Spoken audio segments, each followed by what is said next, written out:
بس النصر لازم يعيش اللي عاشوا الهلال هم. هلا ابو عبيد من حايل. حياك اول شيء الله يحييك، احنا نحبها حايل واللي يجي من حايل. الله يحييك. اول شيء مبروك، الله خلاص يبارك تاهلتوا ثبت. هو جاب شق الانفس إيه. يعني باخر لحظه تداركنا الامر، واللي يقول اللي مطول يعني لازم تاكل بيدك عشان تشبع. انا رسالتي للكابتن علي البليهي، كفيت ووفيت.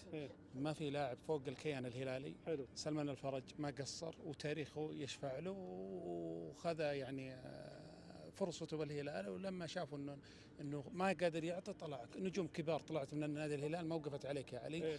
اعطى الفرصه للشباب. الهلال يحتاج صف شاب يقود الدفه، يعني سالم الحين بال33 كنه بال30، فنحتاج الهلال لازم يحتاج انه ضخ دماء شابه. سويه صعبه قويه كانت صعبه على الهلال وروضها، بس النصر لازم يعيش اللي عاشوا الهلال. هم كانوا يستسهلون الوضع ويقول حنا انتم جبتوا افضل نجوم العالم وما رضخت لكم اسيا. يلا شكرا. الله